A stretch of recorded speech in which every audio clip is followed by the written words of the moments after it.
Yeah.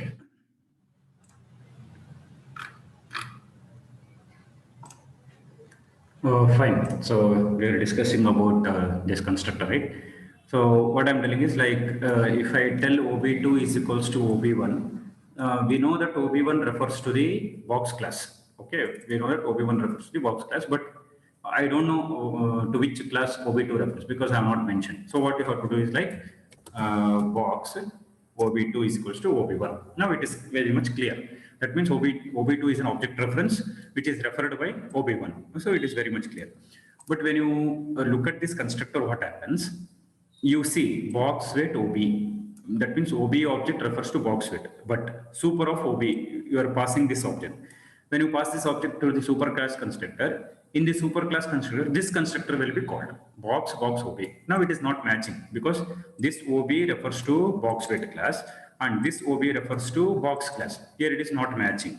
So what they are telling here, you just look at the last sentence. Thus, we were able to pass the box weight object to the box constructor. Of course, box only has knowledge of its own members. That means, see, box class will be having the knowledge of its. That means which can refer to the instance variables of only its class. So we have to create actually that class object only. But here, the inheritance concept itself like that.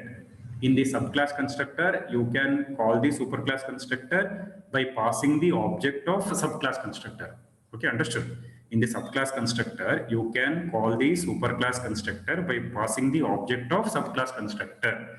So, if you look at these sentences, notice that super is used an object of type box weight, not of type box. This is this still invokes the constructor box OB. See how you have to think like you look at the line box weight OB plus box OB. Two lines you have to see whether it is matching or not. Because in the box weight OB object refers to the box weight class. And if you look at the line box OB object refers to the box. Yes, it is not matching. But still it works. How they're telling that this still invokes the constructor box OB. A superclass variable can be used to reference any object derived from that class. That is the meaning. Thus, we were able to pass box weight object to the box constructor. So this is the concept of inheritance. Okay. Next, when a subclass calls super, it is calling the constructor of its immediate superclass. Okay, immediate superclass means like if we have multiple inherit, multi-level means if we have three classes. Just wait for a minute. So let me explain.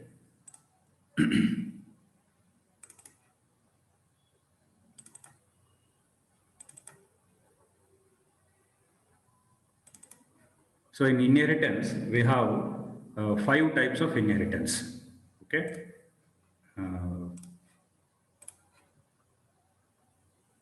You just look at this concept of inheritance. So this is with respect to C++. Same thing we can apply in Java also, except for multiple inheritance. I will tell you about that. You look at this diagram, a single level, multi-level, hierarchical hybrid. So in case of multi-level inheritance, they're telling about multi-level. Multi-level means at least 3 levels you have to consider. Base class, derived class, again derived class. Okay, you look at this diagram, multi-level inheritance, A, B, C. So A will be the base class, B will be the derived class, C will be the derived class of base class B. That means B becomes the base class for C. You can call it a superclass and subclass. Okay. So in case of multi-level inheritance, what happens? See, if I want to call you try to understand in this diagram only. If I have written class A, class B, class C, if I want to call the constructor of class A, directly from class C, I cannot call constructor of class A.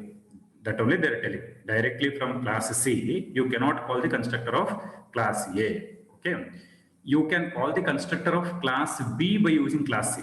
That is called immediate superclass. Immediate superclass means if you see class C, for this which is this immediate superclass is B. For B, immediate superclass is A. Like that it is.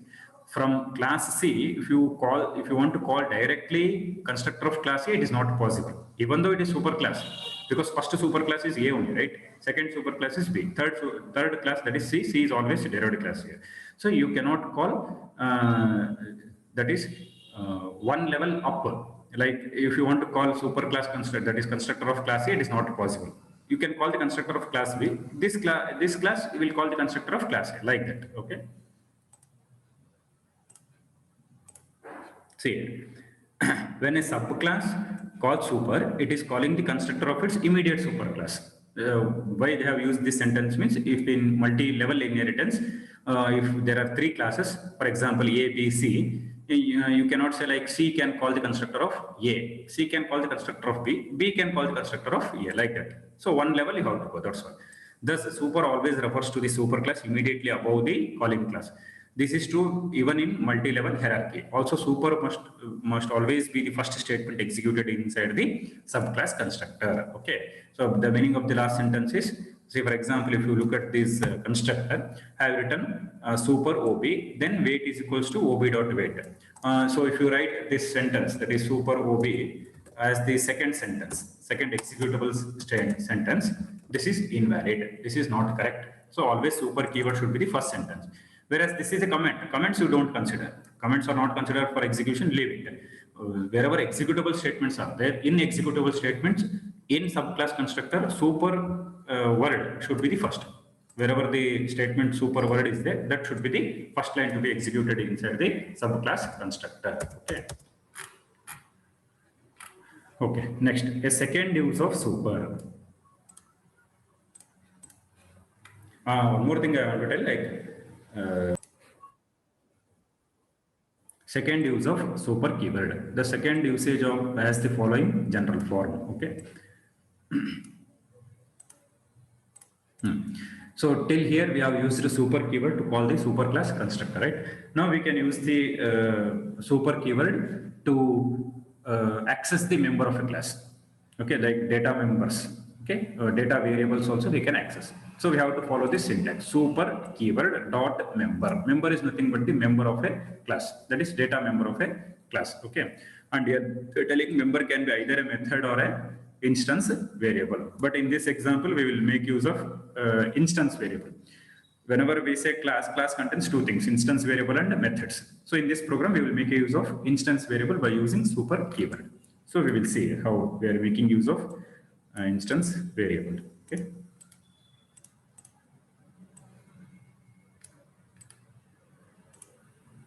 Okay. Class int a, one variable I have taken in superclass.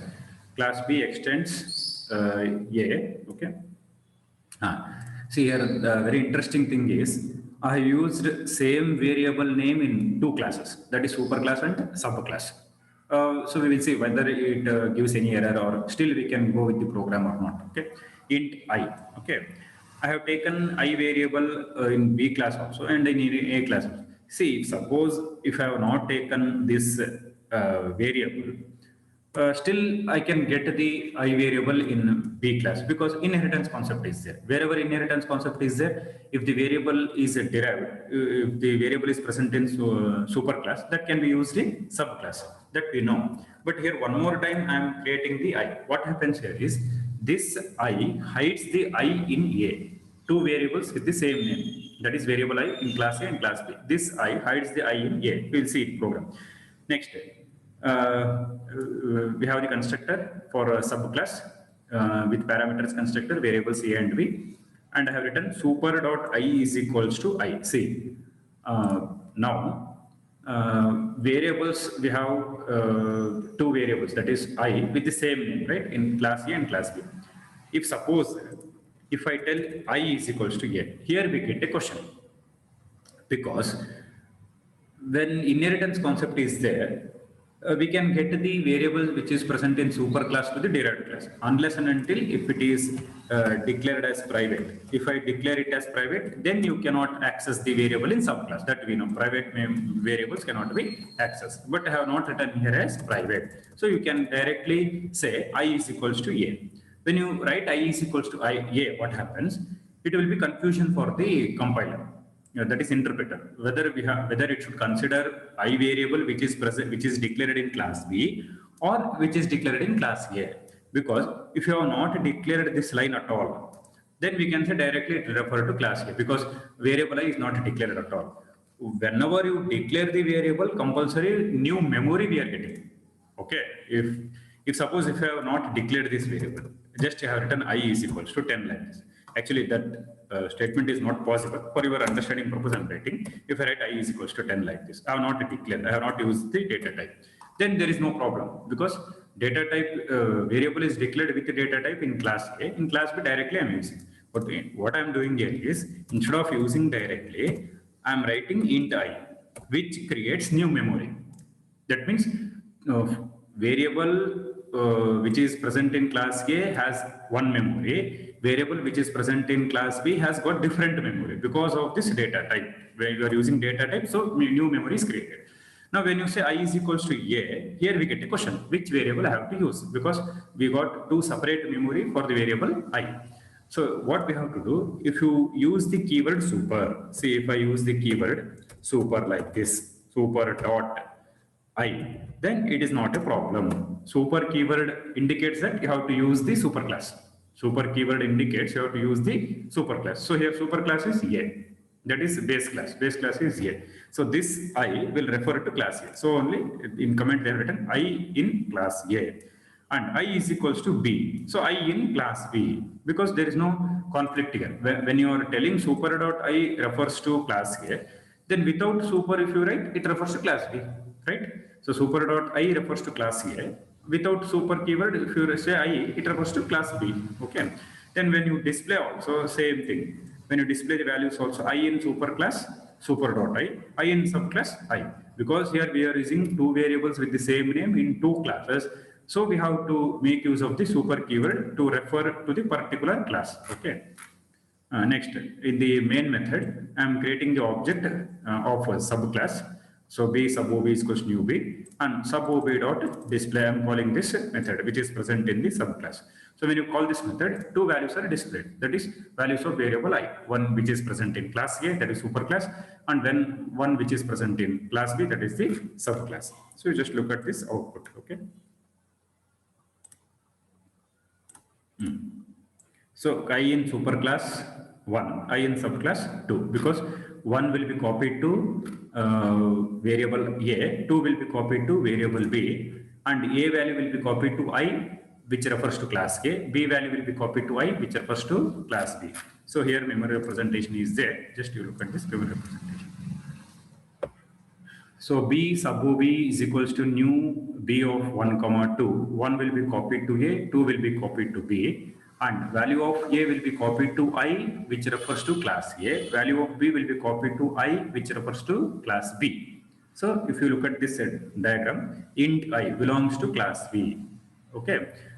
When I say int I in class B, you should not understand like I have derived from class A. I have not derived here. Okay. So I am writing separately. I have declared separately. So it refers only to class B. So A value will be copied to variable I, which refers to class A. B value will be copied to variable I, which refers to class B. So while displaying also, we can display like this. That is, you can write this sentence like I in superclass super dot I in subclass only variable I.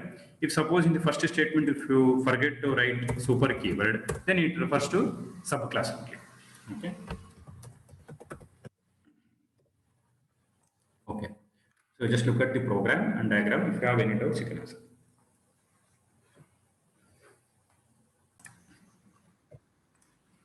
Creating a multi-level hierarchy. Multi-level hierarchy is nothing but multi-level inheritance.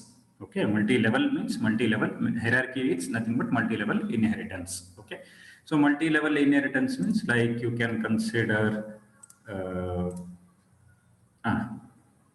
just this diagram we can refer with respect to C++. You just look at the heading where multi-level inheritance is there. In case of multi-level inheritance, what happens? At least 3 classes you have to consider, because if you consider only 2 classes, it is called single level inheritance. Okay, and if you consider 3 or 4 classes, even we can call multiple, hybrid, and hierarchical. But by looking at the diagram, we can say whether it is multi-level or multiple or hierarchical or hybrid. Okay. So in case of multi-level, what happens? You just look at the diagram. Class A, that is base class, nothing but super class. Class B, nothing but derived class of class A, that is we can call subclass of class A. Class C, derived class, that is subclass of class B. So A is always a superclass, C is always a derived class. B acts like superclass plus subclass, both. B is a subclass of class A, B is a superclass for class C. I hope you people got this diagram. So class A, class B, class A. So it is called as multi-level inheritance. Okay.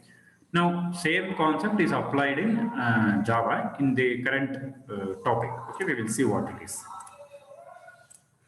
Okay.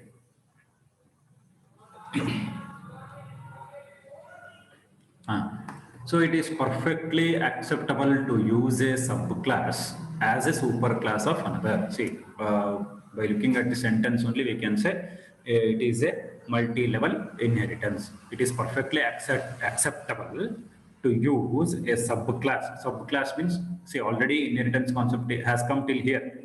To use a subclass as a superclass for another. So that means minimum 3 classes are present here. Okay.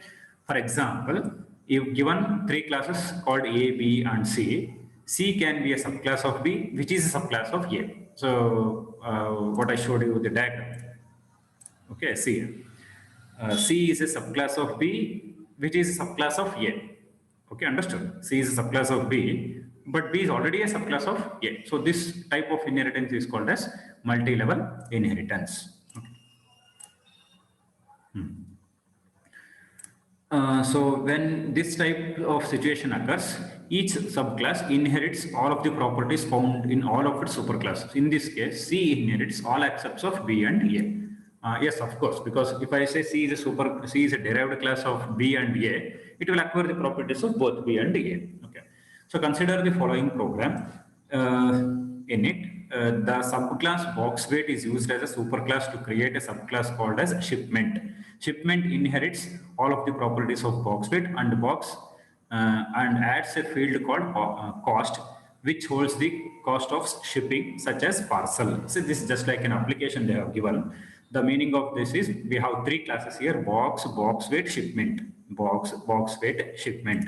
So how we can consider is like wherever you come across the box class, you just consider like class A. Okay. And wherever you come across box weight, you consider like a class B. Okay. And if it is class name is shipment, you can consider like class C. So this is how we can consider multi-level: A class, B class, and C class. So A to B, B to C. Okay. We will look at the program. Okay, in box class, we have width, height, and depth for the box class instance variables. When you go to the box weight class, what happens? One extra variable is added. That is nothing but weight. Okay. And when you go to the shipment class, one more extra variable is added: cost. But while storing the values, how we store here is, we will store values for all the variables, that is width, height, depth, weight, cost. For all the variables we can store. So that is the interesting thing about by using super keyword and this multi-level inheritance. So we will see how we will store the values. Okay. See, if you look at these statements, I think it's very much similar to the previous program. So up to here it is very much similar. The thing is, in box class we are using 4 constructors, constructor overloading. In box weight class we are using 4 constructors, that is constructor overloading, same as the previous program. Okay.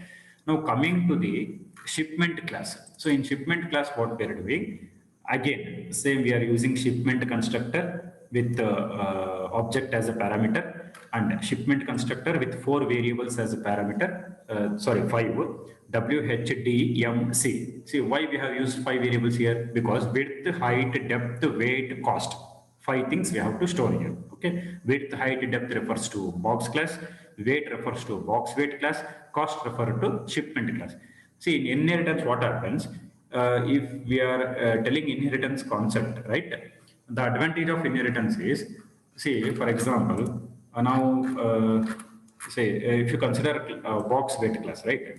See, box weight means if you say only weight, that is not enough, because when you take physical existence of box in real world, what happens?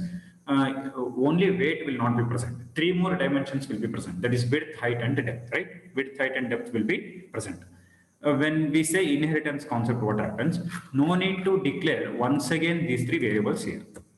Okay, so no need to declare once again these three variables because of inheritance. So that is the advantage of inheritance. These properties we will get automatically.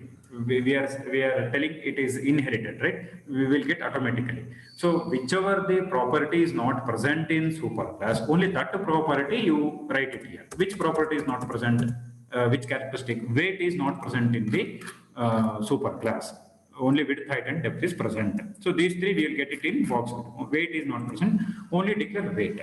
And when you go to the shipment class, now if we want to deliver this item, some one box, which has got width, height, depth, weight. In addition to that, we have to mention the cost here because shipping price we have to mention, right? Then only cost variable you mention. No need to mention width, height, depth, and weight because we are already getting from box class and box weight class. So this is the advantage of inheritance. Okay. So in shipment class, we have the 4 constructors with the different number of parameters and data type. Now we'll go for the main program, main method, that is demo shipment class. Okay. You just look at the statement, shipment 1 is equals to new shipment of 10, 20, 15, 10, 3.41. Say I'm creating the object of third class, that is shipment class, right? Because when I create the object of shipment class, by using the constructor of shipment, I can call the constructor of box weight. In turn, I can call the constructor of box. Okay, that means subclass constructor can call the superclass constructor. So here shipment is the subclass, that is the last subclass it is. So this subclass will call the superclass constructor box weight. Box weight will call the superclass constructor box. So if you look at the line, shipment 1 is equals to new shipment of 10, 20, 15, 10, 3.41. This will call the constructor shipment. And when program control moves to the shipment constructor, it will call the constructor box weight. And when program control moves to the box weight constructor, it will call the box constructor. You just look at this diagram. Clear explanation is there here. You don't worry about arrow marks because if you just look at the arrow marks, we may get confusion. Just try to understand how the values are passed here. Okay. You just say shipment 1 is equals to new shipment of 10, 20, 15, 10, 3.41. So this particular statement will call the shipment constructor. You look at the arrow mark neatly. 10 will be copied to W, 20 to H, 15 to D, 10 to M, 3.41 to C. And in turn, these values are passed to the box weight. See, immediate superclass. You have to consider immediate superclass. That means in the shipment constructor, you cannot directly call the box constructor. You have to call first box weight constructor because immediate superclass is box weight. And in box weight constructor, you have to call the box constructor in that way. So step by step, you have to go. So in shipment constructor, we are writing super of W, H, D, M. So this will call the constructor box weight. Values are passed. And in box weight constructor, we are calling super of W, H, D. This will call the constructor box. So values of W, H, and D are copied. See, when this line, that is shipment 1 is equal to shipment of 10, 20, 15, 20, 10, 3.14 is executed, 3.41 is executed. 10, 20, 15, 10, 3.41, all the values are passed here, okay, for W, H, D, M, and C. And when you call the box weight constructor, only 4 values we are passing. That is W, H, D, and M. With respect to C variable, directly we are copying to cost because variable cost refers to only shipment class, not for box weight or box class. So you just copy that value directly to cost. And in the box weight constructor, out of 4 values, you pass only 3 values to the box constructor. Don't pass the value weight because weight refers only to the box weight constructor, box weight class. Directly you can copy. You can look at the memory representation also. You look at the arrow mark here, cost. I'm storing in the shipment class. Weight, it is stored in the box weight class. And WHD, you are copying to the box constructor. Those values are copied to W, width, height, and depth, 10, 20, and 15. Fine. So this is how first object is created. And we are getting all the values, that is width, height, depth, weight, cost. Okay. Similarly, one more object they have created. Just 2 objects we have used just for understanding purpose. That's all. Okay. you see now, shipment 2 is equals to same thing, but different values, 2, 3, 4, 0.76, 1.28. Values are different, but remaining things are all same. Concept is same. Program control flowing is all same, okay? Now, so after execution of these two statements, next thing is, so we are printing the value of volume. That is with respect to shipment 1 object, then with respect to shipment 2 object. So you can make it as like a set here. So this much line. Okay. So these lines refers to shipment 1 object. These lines refers to shipment 2 objects. And volume variable is common for both. So whenever you calculate the volume of shipment 1 and if you calculate the volume of shipment 2, it will be copied. New value will be copied. So volume of shipment 1, it is displayed. Weight of shipment 1 is displayed. Shipping cost is displayed. Similarly, volume of shipment 2 object is displayed. Weight of shipment 2 is displayed, shipping cost is displayed, okay? So which is stored in the memory. You just look at the memory, we'll come to know width, height and depth, we got the values. For weight also we got the value, for cost we got the value. If you want to calculate the volume, you have to consider width, height and depth. And you display the value of weight separately, cost of that is box separately, that is sorry, shipment separately, okay? This is the output, you just look at the output. Okay, so volume of shipment 1, volume of shipment, weight of shipment 1, shipping cost of shipment 1, okay. Then volume of shipment 2, weight of shipment 2, shipping cost, okay. So volume of shipment 1 means like 10 into 20 into 15. So its value is 3000, weight is 10. And volume of shipment 2 is 2 into 3 into 4. So value is 24, okay. Okay, so half of the concept it is present in previous program only. Extra class here present is shipment. Okay, you can just look at these diagrams. Okay, if you come across any doubts, you can ask.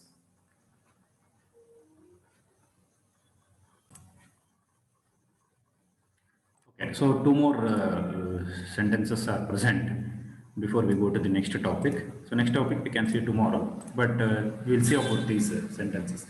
The super always refers to the constructor in the closest superclass. In the above program, the super in shipment calls the constructor in box weight. The super in box weight calls the constructor in box. Okay, that means whenever you write the super, it will refer to the immediate superclass. Okay, so here in shipment constructor, it will refer to box weight. In box weight constructor, it will refer to the box. Okay, note in the preceding program, the entire class hierarchy, including box, box weight, and shipment, is shown all in one file.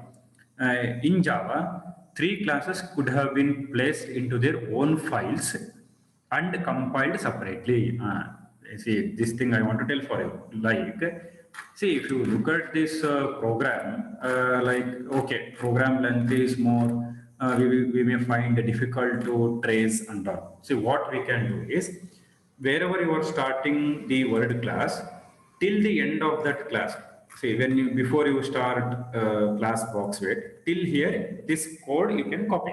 This much code you can copy.